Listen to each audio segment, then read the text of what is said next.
welcome to looking at unfamiliar text. The question we had and we were looking at as a class was Into the River on page 2 of the resource booklet. We needed to select one of these and give an example of the language feature that we find in the text. So it's helpful to check this second question out. And then you go, okay, cool, what one am I going to go for? And so all of these, there's different options that we can go for. All of them are used in here, but the ones that you want to be the most kind of focused on are the ones where a language feature helps you to understand the boy's experience within the setting. You might consider how a particular mood is created and or sustained. So let's look at our options. Over the next page, I've looked at some of these. When we look at things like adjectives, we're looking at words like slower or deeper. So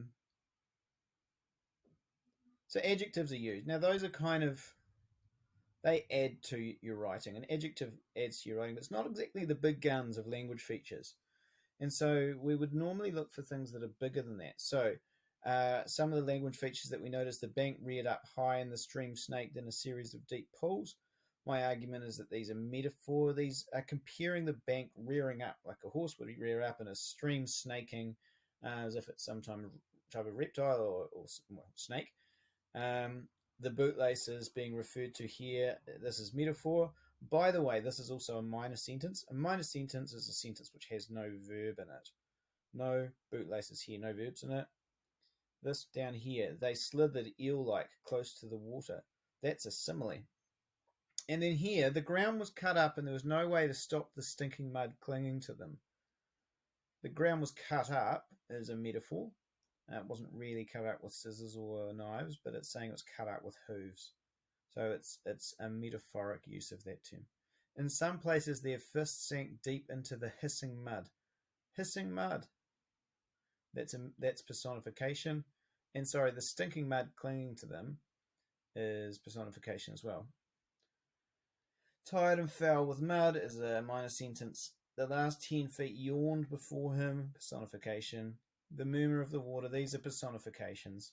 So through this, we kind of have a bunch of personification that's used that we can sort of start to see. And so what I've done is gone on to write, because this is the first question, is to figure out what language feature. And I would tick personification, give an example of the language feature. Explain how this or other language features helped you to understand the boy's experience within the setting. What does that mean? Well, we've got to think of the boys and how they experience the setting. It's no use us saying it made me picture a very beautiful surroundings. That's all good, but how are the boys going in there? How do they feel through this passage, particularly about the environment they were in? And so you can make an argument that the boys, did they feel comfortable or uncomfortable? I'm going to say they felt uncomfortable. They felt like they were against it. You can imagine their hearts beating and rushing as they were kind of trying to get through this dangerous no man's land and not get shot by Farmer Goldsmith. And then on the other side, there was this exciting promised land where the big eels were. So that's the mood that's being created by the writer. And so most of us can imagine that. Most of your problem will be trying to communicate it. What I've done is communicated it via a pretty average A3 answer. I think this would scrape in and get you an achieved. Personification. So this is the question. Explain how this language feature helped you understand the boy's experience within the setting. You might consider how a particular mood is created. So some of the stuff that I want to focus on is,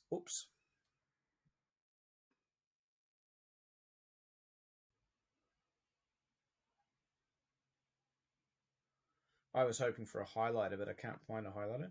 Where is my highlighter button? Oh, there it is. Okay, so if I go to a highlighter, some of the keywords that I want to focus on, language features, right? And then understand the boy's experience. Cool. And this word setting.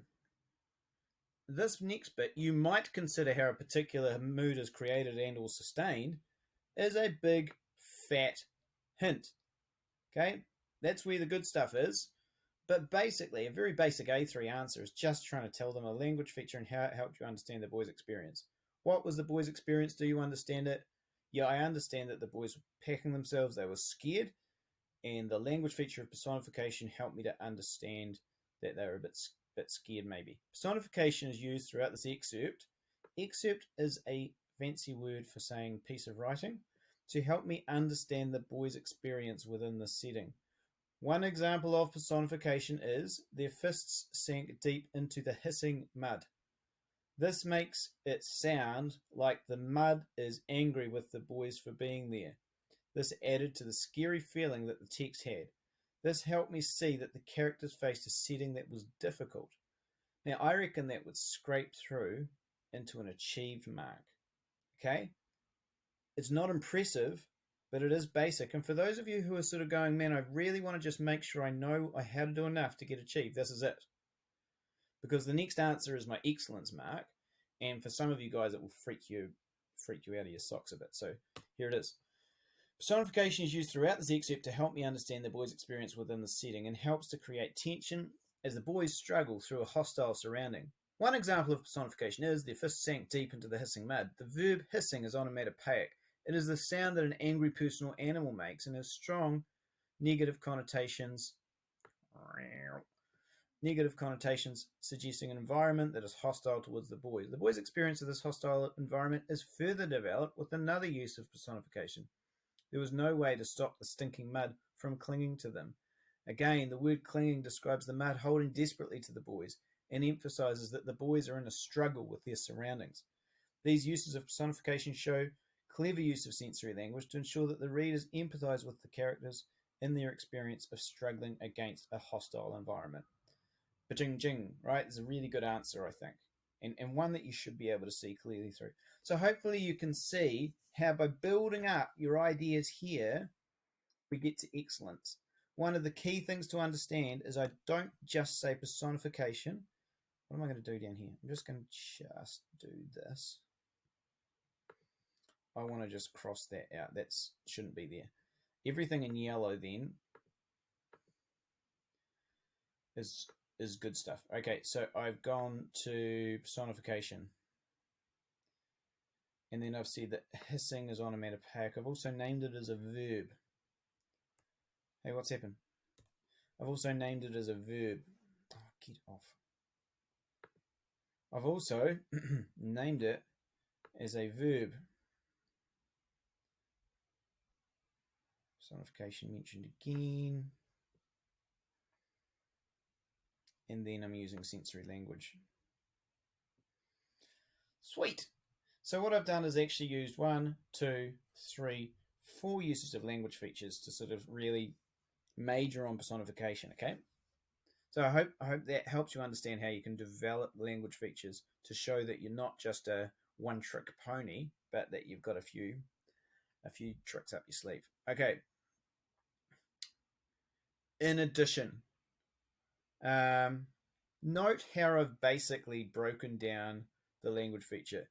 It is the sound that an angry person or animal makes. And then I've used this word here. Oh, negative connotations is another language feature. Negative connotations, okay. That is just great stuff. Negative connotations, positive connotations, happy connotations, scary or sinister connotations. These are all, there's money for jam, that stuff. If you can slip that into your writing anytime there's something that's a bit creepy sounding, if you say negative connotations or oppressive connotations, then you're sounding great. Connotations just literally means the vibe that the word gives off. Okay. Rather than saying it suggests, like I did back here, scary feeling, I'm saying hostile environment, right? So you want to make sure that you're using technical language or language that at least sounds sophisticated. Rather than saying this made me feel, this helped me to see the characters facing a setting, you can say this to ensure that the readers empathize with the characters and their experience. Do you see how you've sort of upgraded the language to an excellence standard and it sounds better? I hope that's helpful. Any questions, please let me know. Cheers.